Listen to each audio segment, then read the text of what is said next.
VOA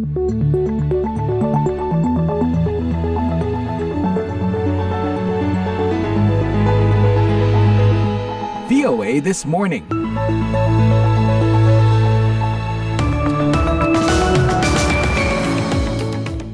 Halo pendengar VOA, apa kabar? Semoga tetap sehat dan sejahtera selalu ya. Kami yang tinggal di ibu kota Amerika hari ini sudah merasa panas. Padahal musim panas secara resmi baru dimulai tanggal 20 Juni.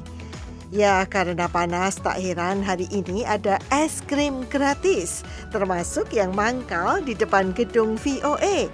Jadi ada truk es krim sekitar jam 3 sore tadi yang membagikan es krim dengan gratis kepada masyarakat, termasuk para pegawai di kantor-kantor sekitarnya. Baiklah pendengar, kami mulai VOA This Morning ini bersama saya Puspita Sariwati. Redaksi kami telah menyiapkan berbagai laporan, di antaranya Korea Selatan dan negara-negara Afrika sepakat memperkuat kerjasama bidang pertahanan dan ekonomi. 함께 대응하기 위해 아프리카의 기후 대응 수요를 반영하는 Tidak memiliki visa haji, 34 jemaah Indonesia dipulangkan.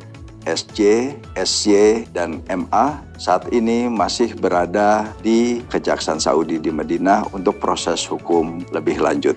Pendengar, berita lain di antaranya Perdana Menteri India Narendra Modi menang dalam pemilu untuk ketiga kali berturut-turut.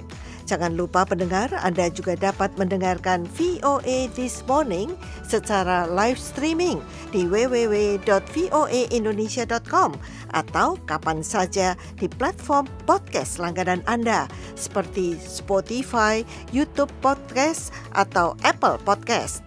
Kini kami sampaikan dulu berita dunia bersama rekan Karlina Amkas. Selamat pagi, Presiden Joe Biden Selasa menandatangani perintah eksekutif yang akan membatasi secara tajam jumlah orang yang meminta suaka di perbatasan Amerika-Meksiko. Presiden Biden yakin kita harus mengamankan perbatasan kita, kata Gedung Putih dalam lembar fakta yang dirilis Selasa.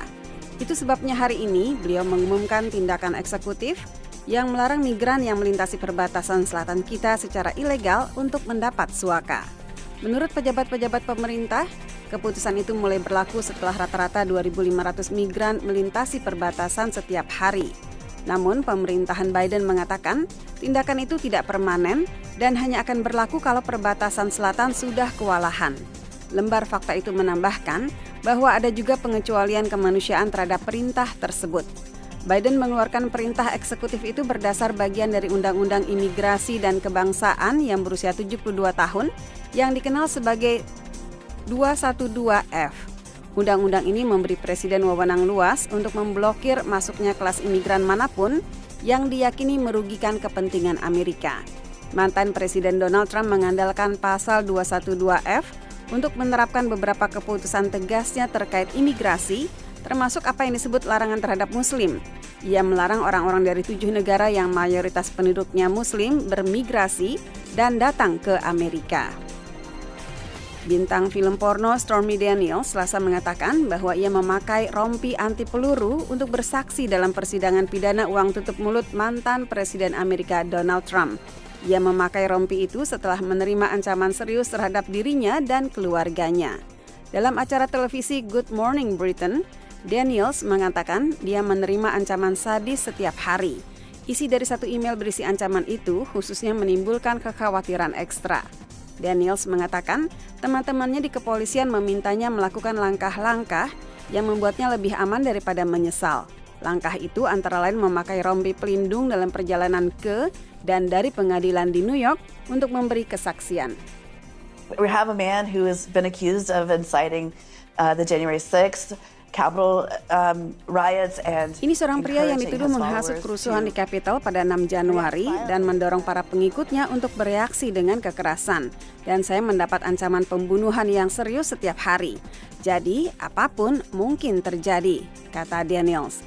Bulan lalu, Trump divonis bersalah atas 34 dakwaan memalsukan catatan bisnis yang menurut jaksa merupakan upaya untuk menutupi pembayaran uang tutup mulut kepada Daniels tepat sebelum pemilihan Presiden Amerika pada 2016. Daniels mengklaim dia melakukan hubungan seksual dengan Trump 10 tahun sebelumnya. Namun, Trump membantahnya. Trump dijadwalkan akan dijatuhi hukuman pada 11 Juli.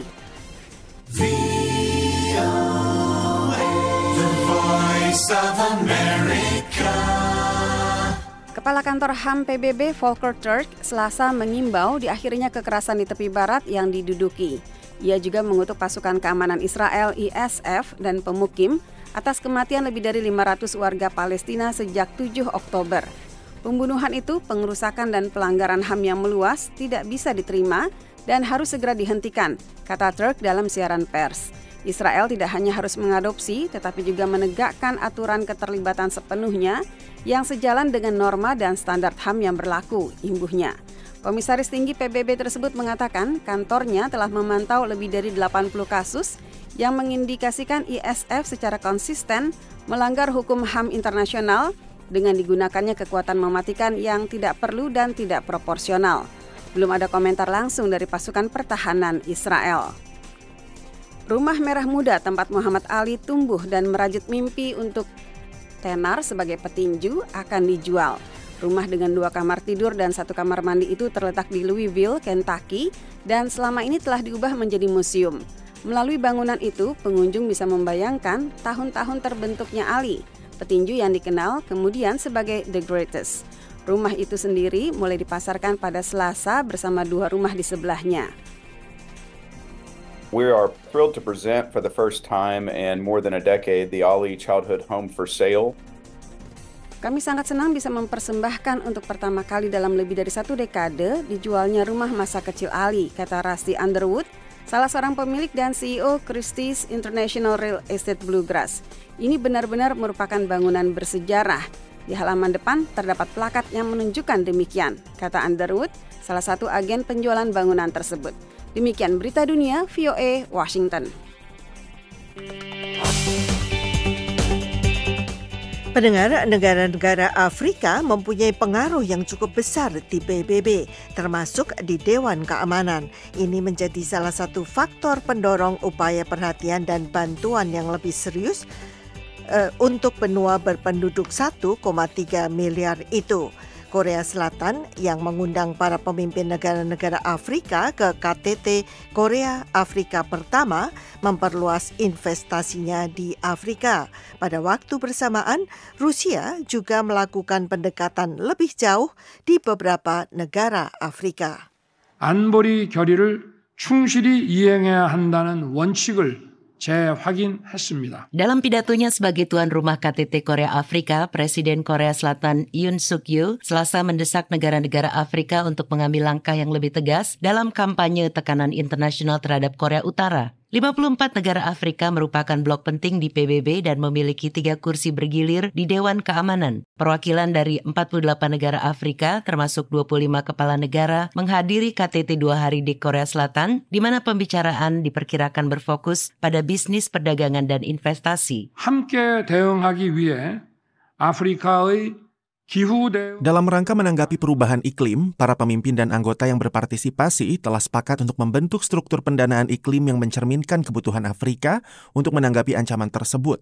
Selain itu, Korea Selatan juga telah memutuskan untuk memperluas proyek-proyek seperti K-Rice Belt yang dapat membantu memperkuat swasembada pangan Afrika. Perdagangan dengan negara-negara Afrika saat ini menyumbang kurang dari 2% dari total impor dan ekspor Korea Selatan. Afrika memiliki 30% cadangan mineral penting di dunia yang sangat diperlukan dalam transisi energi global termasuk krom, kobalt, dan mangan. Kantor Yoon mengatakan bahwa bermitra dengan benua itu sangat penting. Yoon mengatakan Korea Selatan akan meningkatkan bantuan pembangunan untuk Afrika menjadi $10 miliar dalam 6 tahun ke depan. Mohamed Ould Ghazouani, Presiden Mauritania sekaligus Ketua Uni Afrika mengatakan, Nous notons avec satisfaction la décision souveraine de la Corée. Kami senang melihat keputusan Korea Selatan untuk mendukung bantuan pembangunan hingga 10 miliar dolar Amerika pada tahun 2030, 2 kali lipat dari jumlah sebelumnya, dan juga mencadangkan 14 juta dolar Amerika untuk investasi produktif di sektor-sektor penting seperti perdagangan,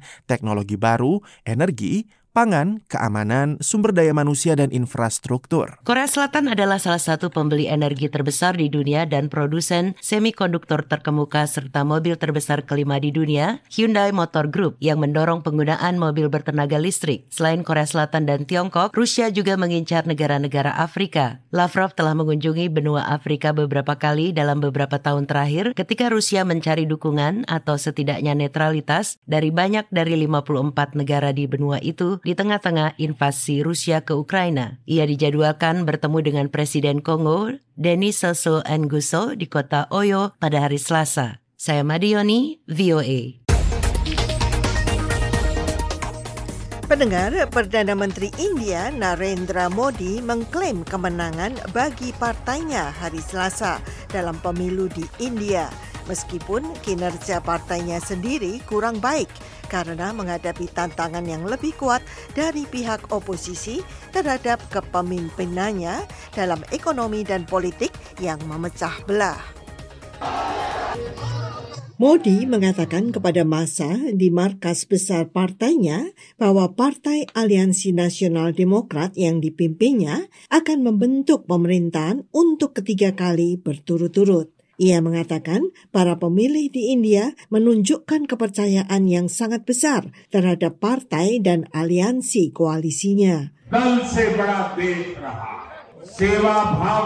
Kemenangan hari ini adalah kemenangan negara demokrasi terbesar di dunia.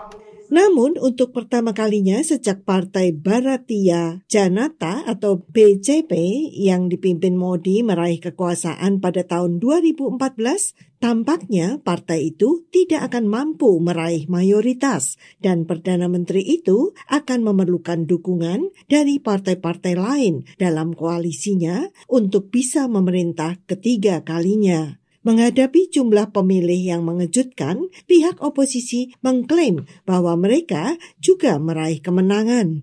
Partai Kongres mengatakan pemilu tersebut merupakan kekalahan politik dan moral bagi Modi. Ketua Partai Kongres, Mallikarjun Kharge mengatakan, hasilnya adalah hasil rakyat dan kemenangan untuk rakyat. Ini adalah kemenangan demokrasi. Pemilu ini menandai munculnya Rahul Gandhi, 53 tahun, sebagai pemimpin Partai Kongres. Gandhi telah berulang kali melakukan peluncuran politik. The main thing that this election has said, the country has unanimously and clearly stated. Hal utama yang disampaikan dalam pemilu ini, negara dengan suara bulat dan jelas menyatakan kami tidak ingin Tuan Narendra Modi dan Tuan Amit Shah terlibat dalam mengelola negara ini. Kami tidak menyukai cara mereka menangani negara ini. Sekitar 12 jam memasuki tahap penghitungan suara, penghitungan parsial yang dilaporkan oleh Komisi Pemilihan Umum India menunjukkan partai yang dipimpin Modi, BJP, unggul di 114 daerah pemilihan dan telah memenangkan 126 dari 543 kursi parlemen. Puspita Sariwati, VOA, Washington. Sebanyak 34 jemaah haji asal Makassar yang ditangkap karena menggunakan visa ziarah untuk melaksanakan ibadah haji telah dibebaskan dan dipulangkan. Sementara 3 lainnya yang diduga sebagai koordinator masih diproses lebih lanjut di kantor Kejaksaan Madinah. Pengamat menilai pemerintah sedianya mensosialisasikan secara luas penggunaan visa yang sering disalahgunakan warga. Konsulat Jenderal Indonesia di Kota Jeddah, Arab Saudi, Yusron Ambari menjelaskan, 37 jemaah haji asal Indonesia ditangkap pada Sabtu lalu di Kota Madinah karena tidak menggunakan visa haji. Tim KJRI Jeddah langsung mendampingi ke-37 warga Indonesia itu saat diperiksa. Hasilnya 34 orang dibebaskan dan dipulangkan ke Indonesia dengan menggunakan pesawat Qatar Airways pada hari Senin. Sementara 3 orang lainnya yang ditengarai sebagai koordinator, yaitu dengan inisial SJ, SY, dan MA, saat ini masih berada di Kejaksaan Saudi di Madinah untuk proses hukum lebih lanjut. Ditambahkannya berdasarkan pengakuan 34 jemaah haji yang telah dipulangkan ke Indonesia, mereka dijanjikan bisa mendapat izin berhaji oleh seorang warga Indonesia yang bermukim di kota Mekah dengan tarif masing-masing Rp4.600 atau setara 19,9 juta rupiah. Dia mengatakan aparat keamanan Arab Saudi sejak 2 Juni lalu sudah mulai memperketat pengamanan agar tidak ada jemaah tanpa visa haji yang dapat masuk ke Mekah, Madinah, Mina, Musdalifah, dan Arafah.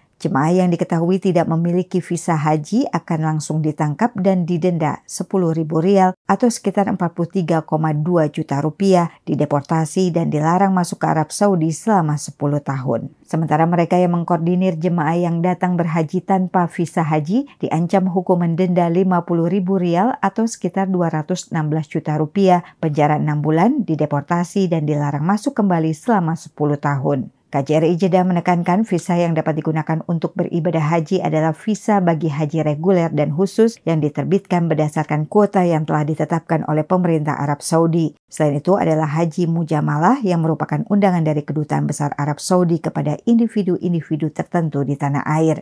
Yusron menghimbau kepada masyarakat Indonesia untuk memastikan jenis visa yang dimiliki sebelum berangkat ke Arab Saudi untuk berhaji. Menanggapi kejadian tersebut, Ketua Robito Haji Indonesia Ade Marfudin menjelaskan pihaknya yang pantas disalahkan dalam kasus penangkapan 37 jamaah haji karena tidak memiliki visa haji adalah semua pihak yang terkait. Kedua, memang antrian yang panjang sehingga jamaah mencari solusi ingin berangkat lebih cepat. Yang ketiga adalah pemerintah juga tidak boleh bersembunyi, harus hadir. Pemerintah kurang memberikan sosialisasi kepada masyarakat tentang boleh tidaknya orang berangkat haji dengan menggunakan visa di luar visa haji dan mujamalah. Dari Jakarta, Fatia Wardah melaporkan untuk VOA Washington.